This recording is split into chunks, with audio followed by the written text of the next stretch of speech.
Hey guys, it's me, Cyrus. First off, before I get started, I just want to be clear about something. No, this is not real.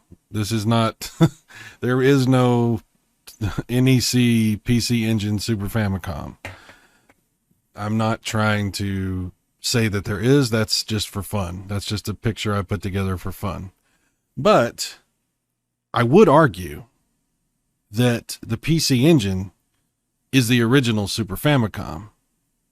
And I can back that up with some interesting tidbits, some information, some opinions that I have, and some ideas that I would like to share with you. Am I literally saying that this is the original Super Famicom?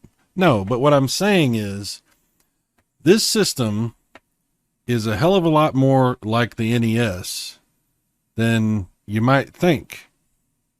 It's a pretty fascinating system, and I am not a hardware expert. I'm also not a gaming historian. I'm not the guy who's going to tell you all of the intricate ins and outs and details of everything. I don't know everything. I know a little bit. I know just enough to get myself into trouble. And I encourage you to go discover all of this on your own, and feel free to share with me your thoughts, your opinions, and your take on any or all of this. So let me get into what I'm talking about, because there's a lot to share here, and there's some pretty cool stuff. Okay.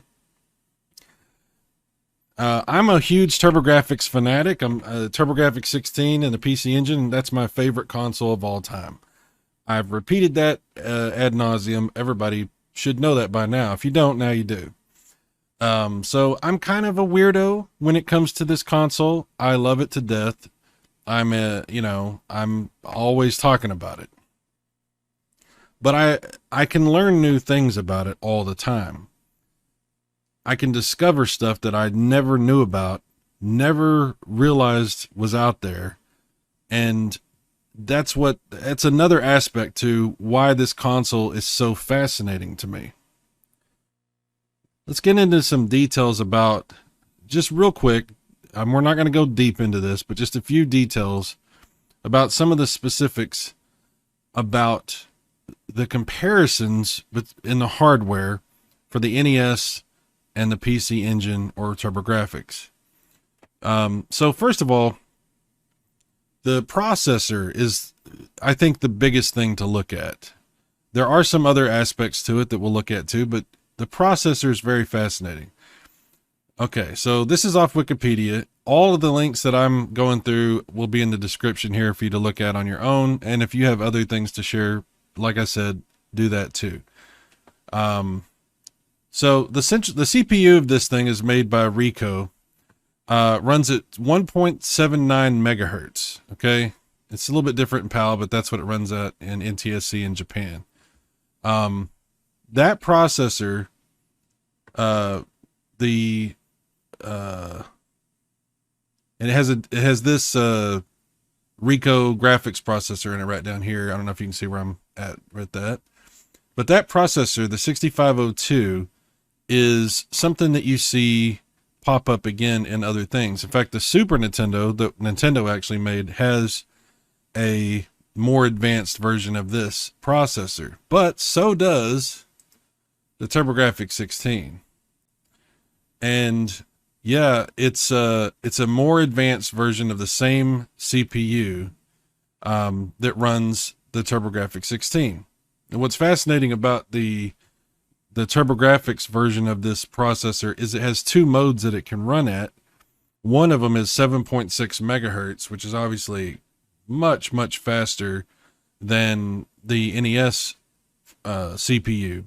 But it has another mode, which is actually the same speed as the NES. So very interesting. There's a lot of advancements that were implemented into the hardware for the TurboGrafx 16 PC Engine. So it's considerably more powerful and capable than the NES. But there are a lot of similarities between what's available with the NES hardware and what's available in the TurboGrafx or PC Engine. Some other similarities you might have noticed if you've ever used these systems is the controllers. They have the exact same layout. They have a D-pad, select and start, although it's called select and run on the PC Engine TurboGrafx, and a B and A button, which is a 1 and 2 button on the TurboGrafx 16, but it's the same configuration. Hudson was one of the predominant third-party companies making software for the NES, and Hudson partnered with NEC to release the PC Engine and the TurboGrafx 16.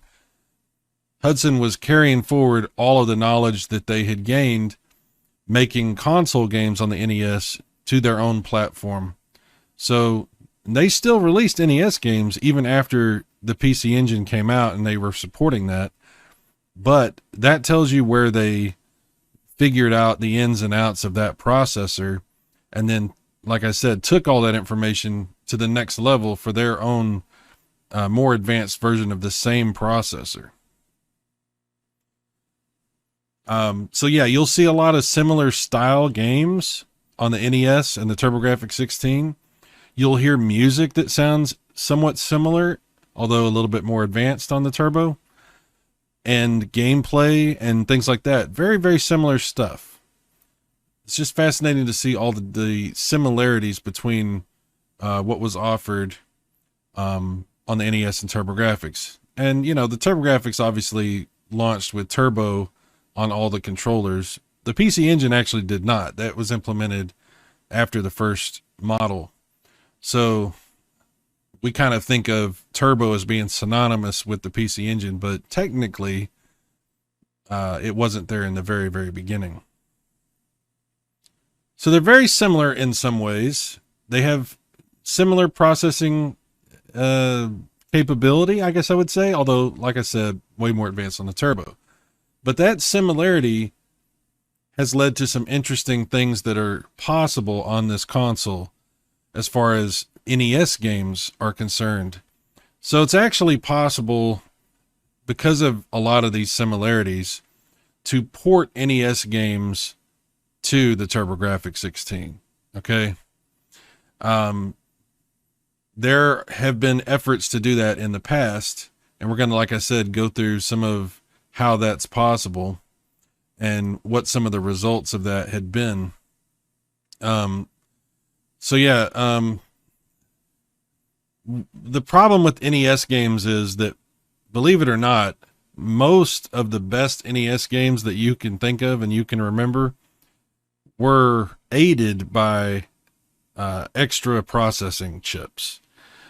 The actual processor of the NES is very limited in what it can actually pull off on its own, but with some extra chips in the cartridges, you're able to actually accomplish a lot more.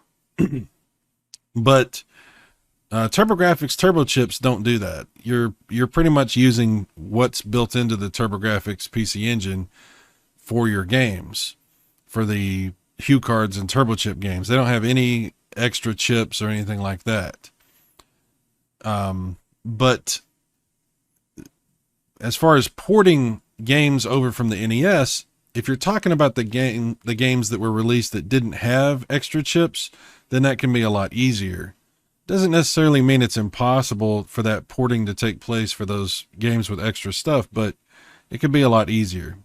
So, believe it or not, there have been several NES games that have been ported to the TurboGrafx 16. We're going to look at them. We're actually going to look at some gameplay. I'm going to play a little bit of them on original hardware on the on my PC Engine Duo RX. So we're going to take a look at that in just a minute. But yeah, there's been a lot of effort to, like I said, get these games ported over. Now, there's not very many of them that have been done, and this is not something that's been followed up on in quite a while. In fact, if you want to find information about all this stuff, you can't go to the website where Tom, who did the work on this stuff, Prometheus, I think is how you say his name. Maybe I'm getting that wrong. Sorry. He did a lot of work to port NES games over to the TurboGrafx, and there's several of them that were done. But if you go to his website, you're not going to be able to find these the ROMs for this anymore. They've been actually taken down. So he does have some good stuff up on the website. He does have some really good information if you're interested in doing any kind of coding or anything like that, or if you're just curious about how this all happened or what you could do yourself. There's some pretty good stuff on the website.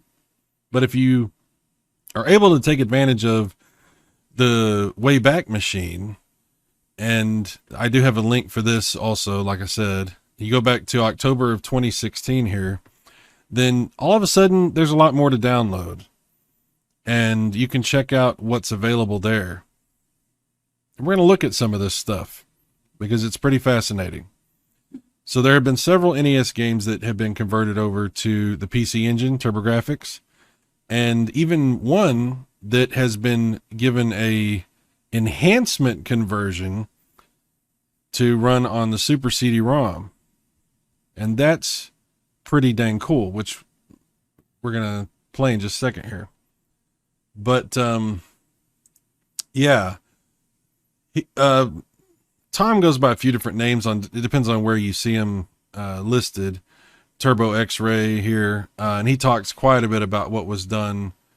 Most of this wrapped up, I believe, in 2016.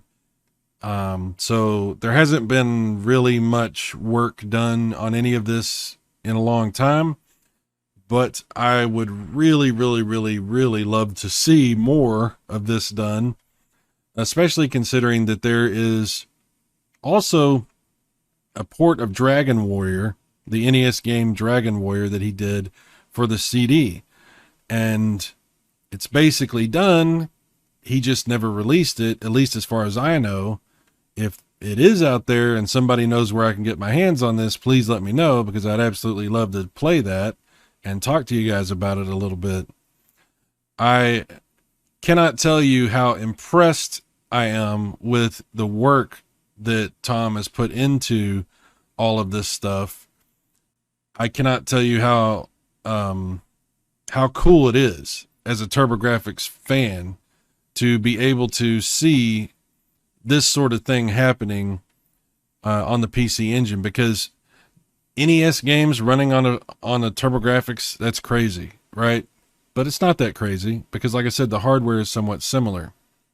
So my understanding of how that works, and somebody can give you a lot more information, a lot better information about that than what I'm going to tell you.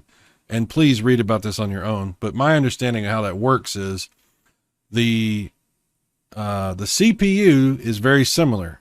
So graphically, a lot of what's happening is not actually emulation. The emulation side is more for the sound, because the sound processors are different.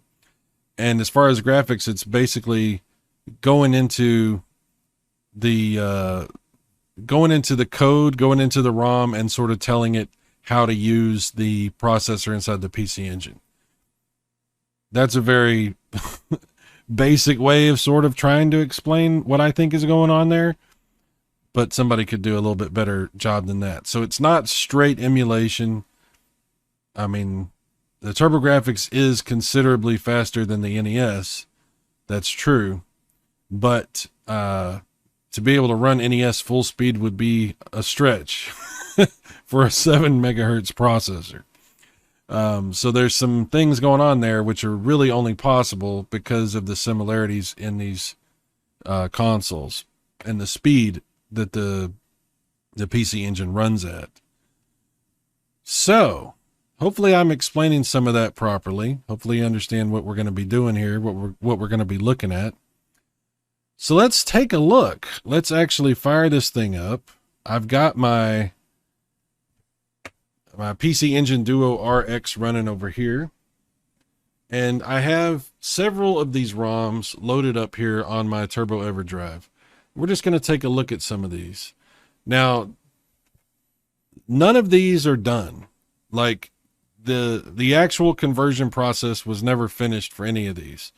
So some of these do have graphical errors, some bugs, and some sound issues. The biggest issue is sound. He had actually done an enormous amount of work to make the corrections to the sound, but a lot of these ROMs that I have not been updated with the later version of his sound engine that he had created. So the sound is a little off. Now, if somebody else has access to later release versions of these, or if Tom, you happen to see this, hit me up, cyrusmartin@yahoo.com, or post me a message here, or look me up on Twitter, and let me know, because I would absolutely love to take a look and play, and if you are cool with it, show off some of your revisions or some of your improvements if they're even available, or if that's even been finished. But this is what we have. So let's see. We got Super Mario Brothers, Contra, DuckTales 2, Robo Warrior. There's another Super Mario, Castlevania, Mega Man. There's a few different versions of, which there's actually a CD version, which we'll look at last because it's amazing. Mega Man 2, there's a couple of versions of that. One has stereo sound. And then Jackal. So that's, I mean, it's not a whole lot, but that's pretty dang good. And that's an enormous amount of work for him to do. So yeah, let's just take a look. We'll start off with the Super Mario Brothers. We'll do that one first. Here we go.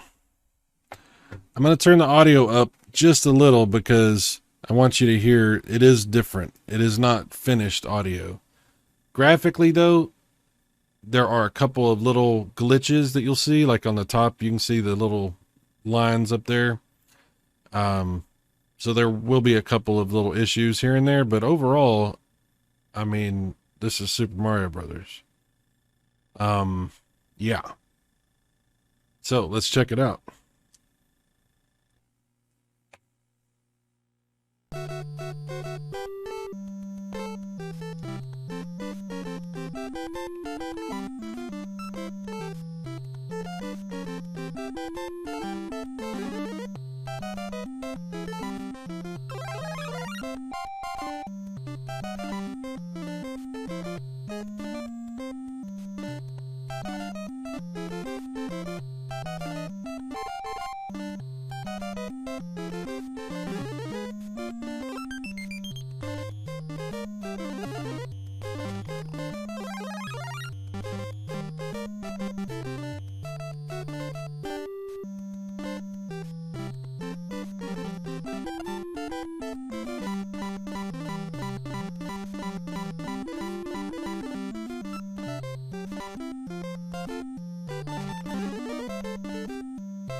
Yeah, you can hear there's some sound issues there. But the game plays exactly like it does on the NES. It plays at full speed, and I don't detect any kind of input lag whatsoever. So it is running great and looking great. This is running on my PC Engine Duo RX with composite video. It is not a modified console, and it's running off the Turbo EverDrive.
Oh, all right. Well, that's as good a spot to stop as any. Super Mario Brothers. Okay, let's check out Contra. Oop, wrong button.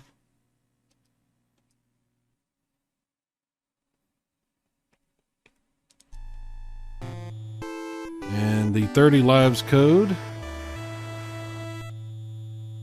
does work.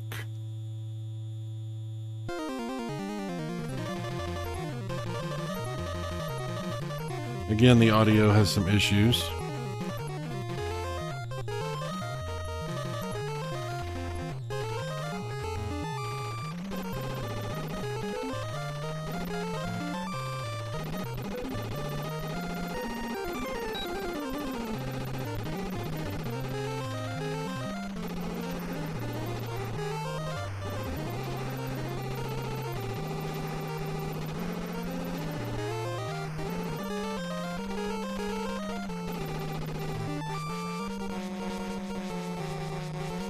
Now, if you run these games in an emulator and you're not running them on original hardware, my understanding is there are some graphical issues that don't exist on original hardware. So be aware of that. Some of that might have been fixed in different revisions and things like that. So, you know, correct me if I'm wrong about that.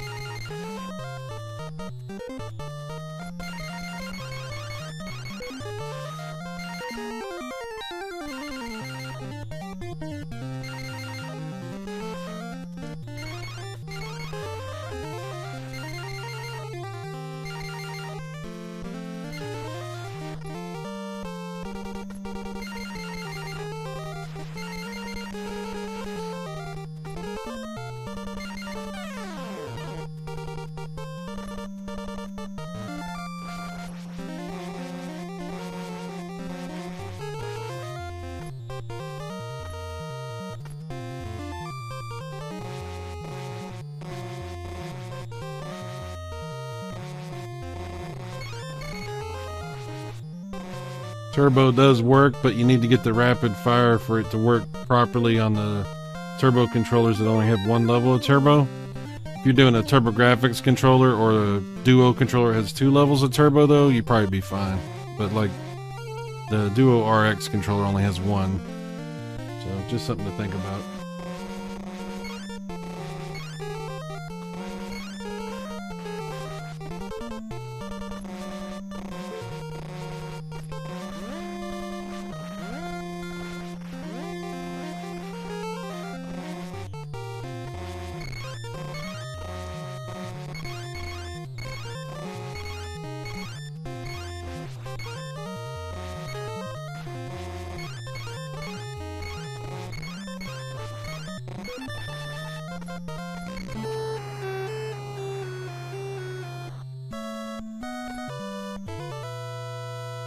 And it's not that the TurboGrafx can't do the music from the NES.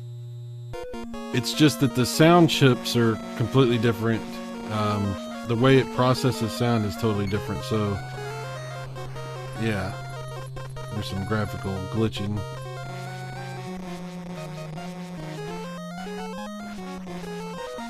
So it could be worked out. It could be fixed. There is a better sound engine that was not implemented in these versions of these conversions, but that, you know, that's why the sound sounds the way it does here. But I'm not complaining because it's just ridiculously cool, I think, to see NES games running on the PC engine.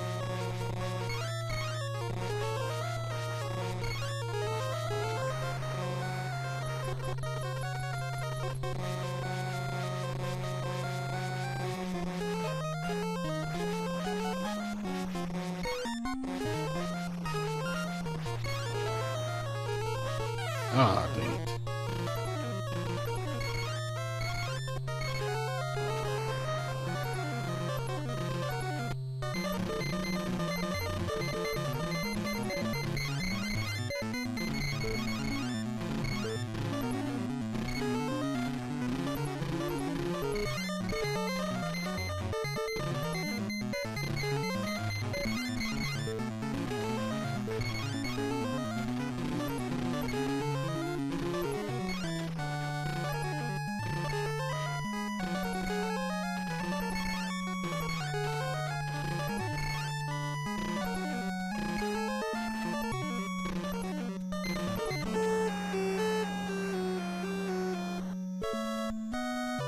Alright. Let me know if you want to see more footage of these games. We're just taking a quick look at, you know, at what they have, what's going on with them. But I could absolutely do, you know, more footage.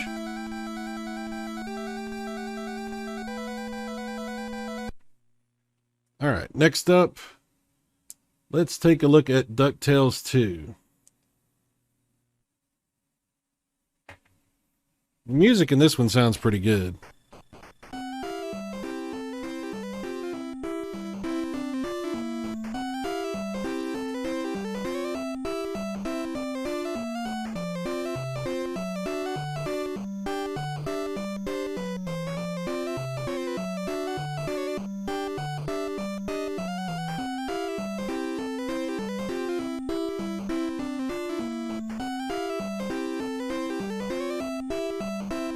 We'll skip past that.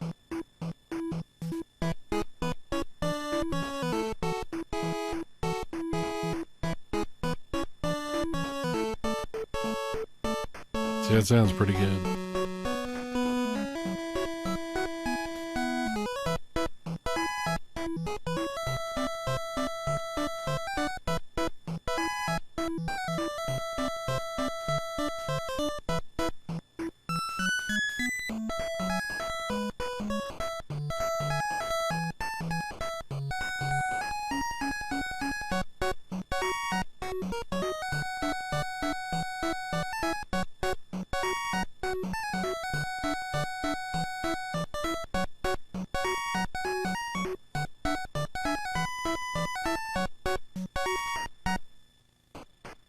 Alright. Normal difficulty.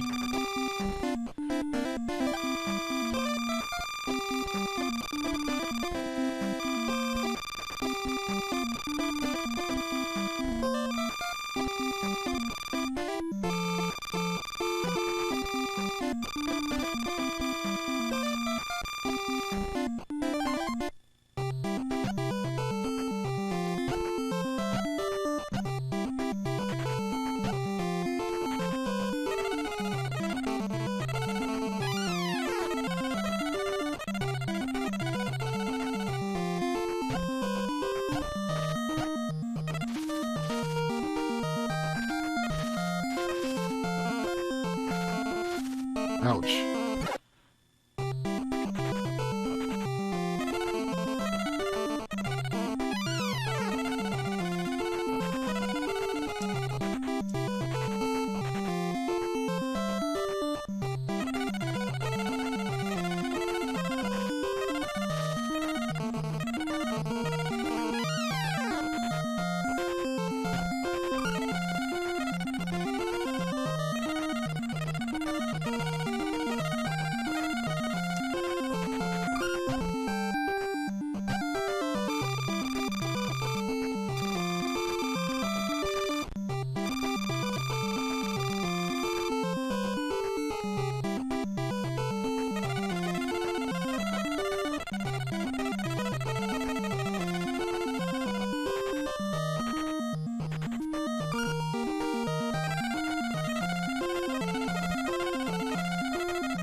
As you can see, it runs pretty good.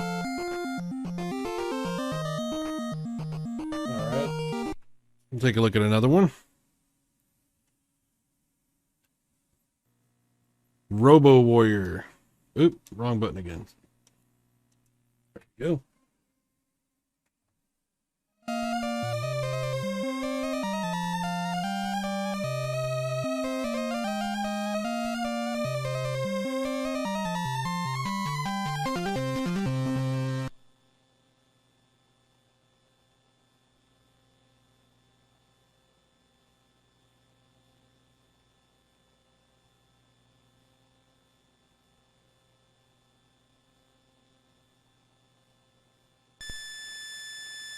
Few little graphical problems, nothing too major.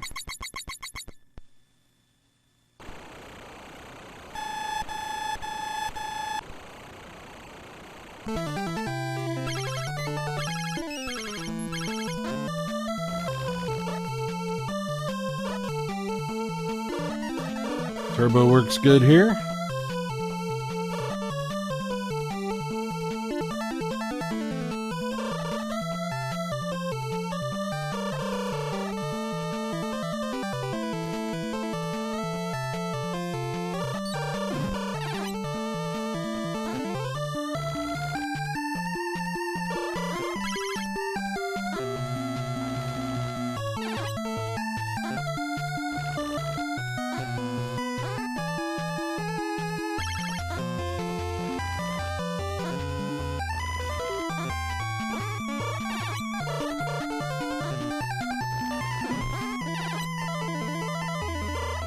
Sound could be a little better, but it's fine. If you're one of those people who plays NES games with your sound off, then that might not be a big deal. The scrolling is a little bit weird. Let me go back. Sorry about that.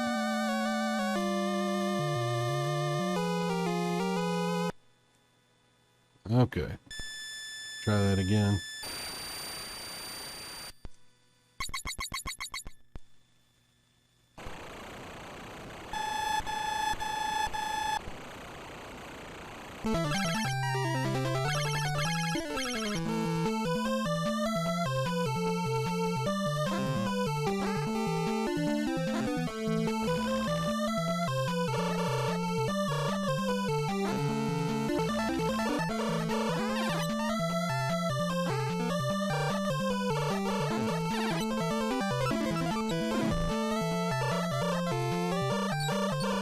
I guess it's kind of a crapshoot because the scrolling seems to be fine at this point. Oh, there it goes. Alright, I just don't know what I'm doing in this game. That's the other problem.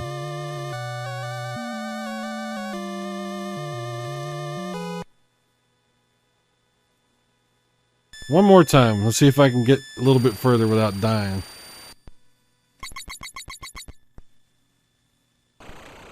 Help if I don't blow myself up.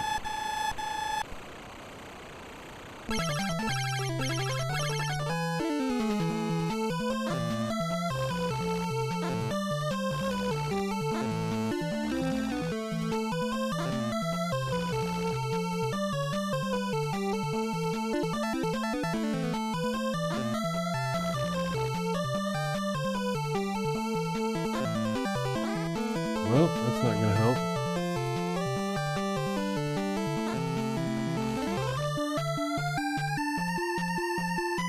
The idea is to not blow yourself up. That's the idea.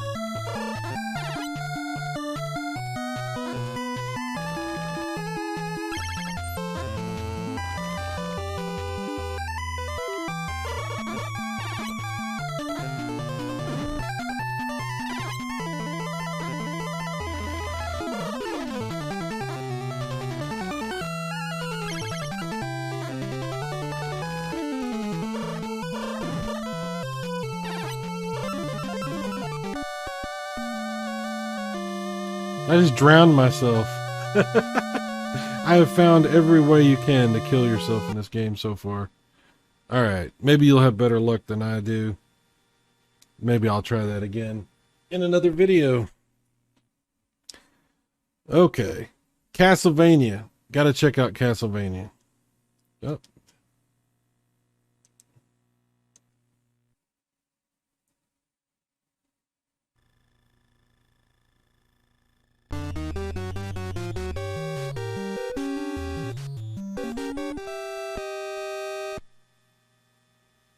Yep, some graphical problems, some sound differences.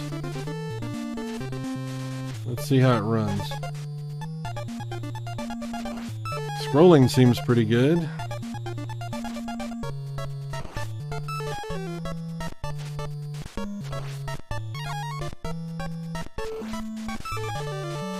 A little graphical distortion up there.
Not exactly Rondo of Blood running on PC Engine, but the original Castlevania, and not running as good as it does on the NES, but still running pretty damn good.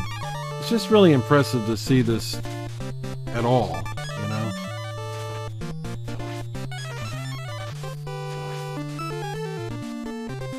Ah.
Yeah, it's not perfect. There's some issues, but there's nothing deal-breaking about this, you know?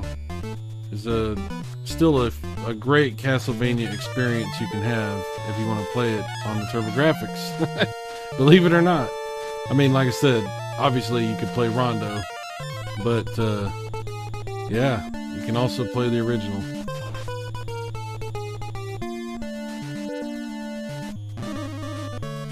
And for the most part, it runs fine. I mean, the scrolling is good. There are some small graphical issues here and there. The sound is not perfect, but no problems with how it controls or response time or anything like that.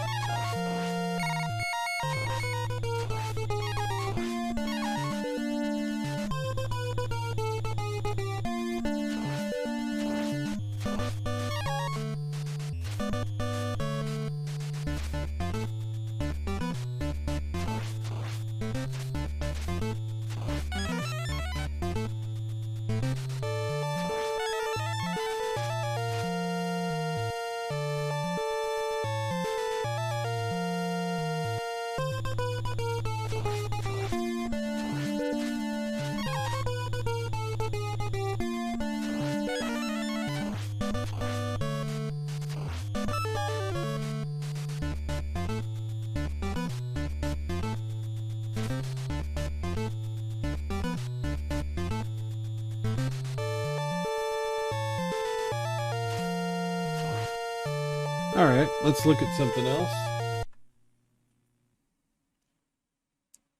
All right, so let's look at Mega Man 2 in stereo.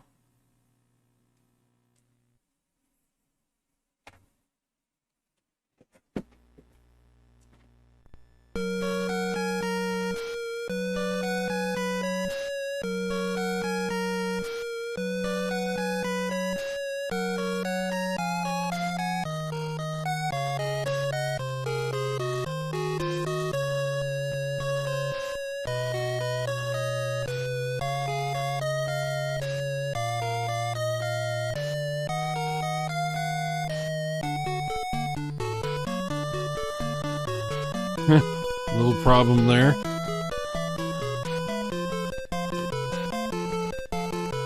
Yeah.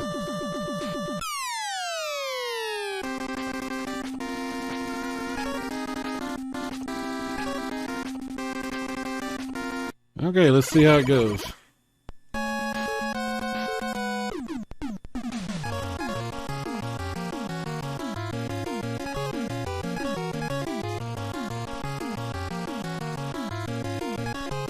I don't know, who do you want to play first?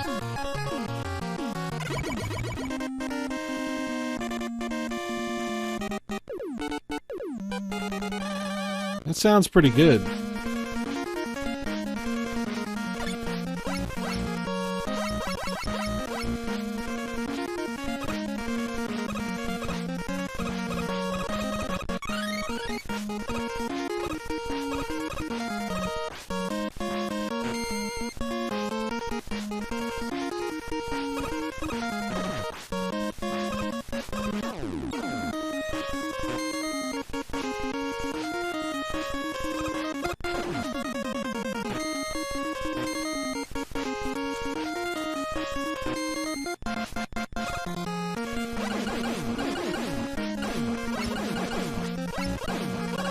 Yes, turbo works.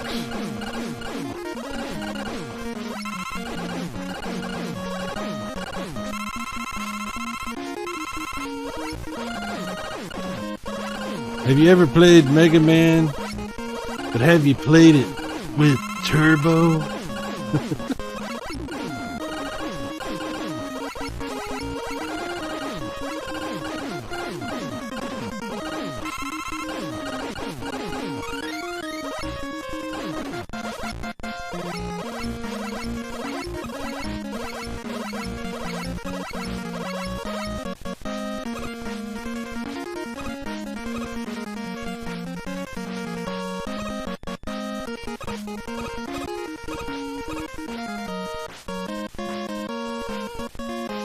Scrolling seems okay.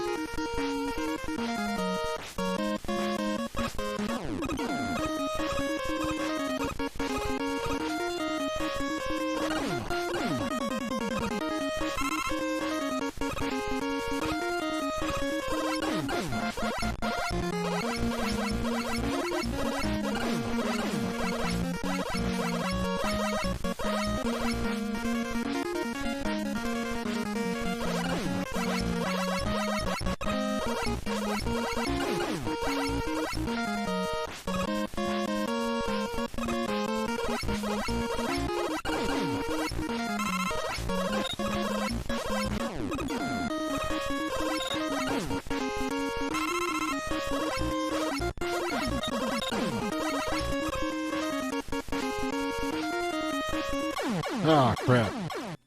Alright. Anyway.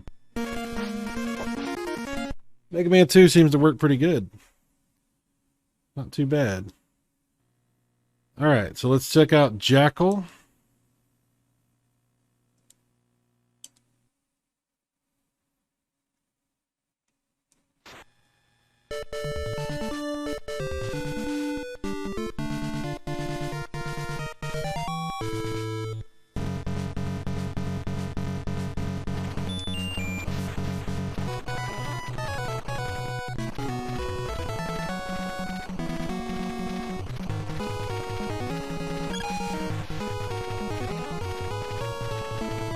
Scrolling seems pretty good.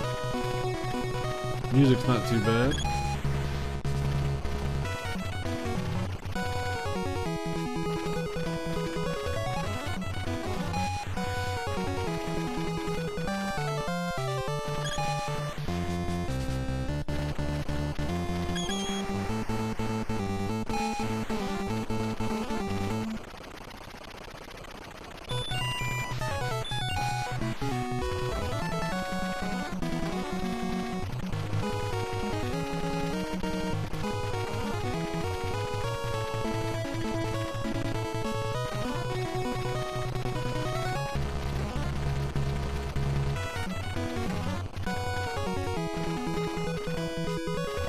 Me and my best friend growing up used to play the crap out of this game.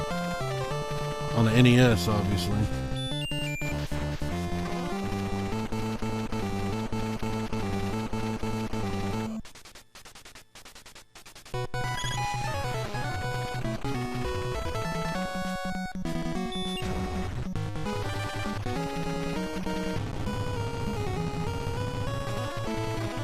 It plays fine. It's Jackal. it's Jackal on the PC Engine.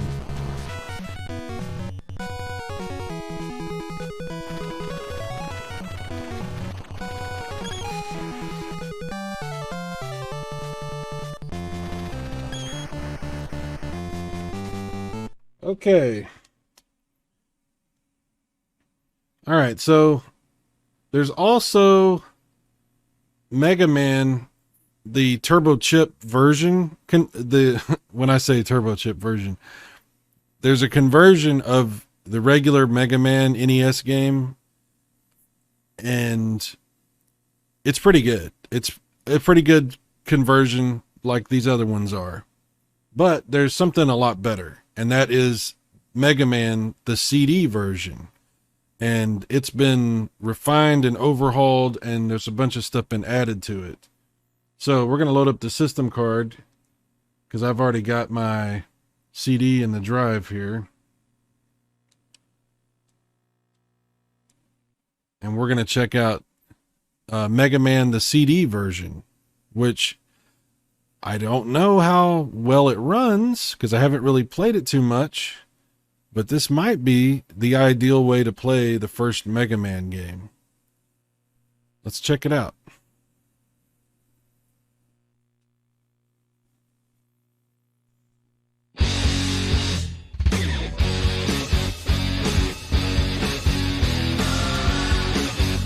Okay, options.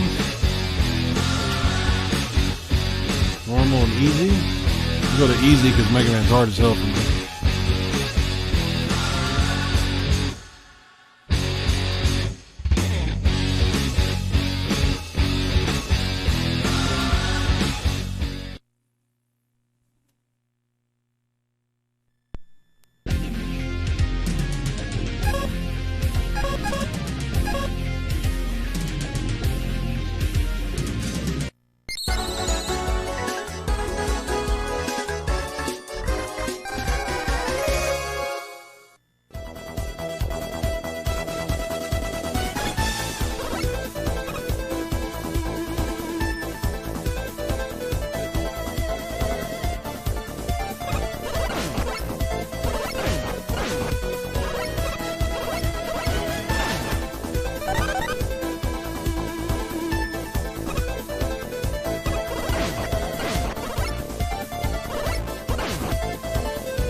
don't think I'm going to kill him this first time, but we'll see how it goes.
So yeah, I'd have to say Mega Man CD for PC Engine is badass.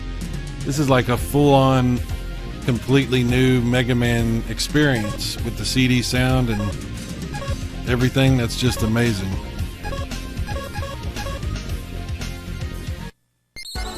So I will definitely have to play this more.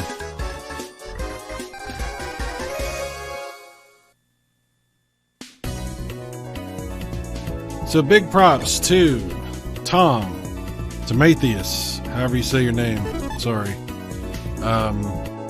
Thank you so much for all the work that you've put into all of this. Thank you so much for your care and attention and your love for the PC Engine, TurboGrafx, and the NES. These ports are fantastic. This is really, really cool. I highly recommend you check these out if you can. I don't know how well they're going to run on emulators. You might have some mixed results there. But if you have a chance to run these on original hardware, I recommend that. So, that's kind of where I'm coming from when I say that the PC Engine TurboGrafx 16 is sort of the Super Nintendo. And it was sort of the Super Nintendo before the Super Nintendo. So, anyway, very cool system. Really cool that there's these ports out there. Check them out. I'll have more videos. If you want to see individual videos for each of these or any of this, let me know. Let me know if you're curious about any of that. There are links in the description where you can find more information about all this stuff. And if anybody happens to have that Dragon Warrior, let me know, because that would be pretty cool to check out.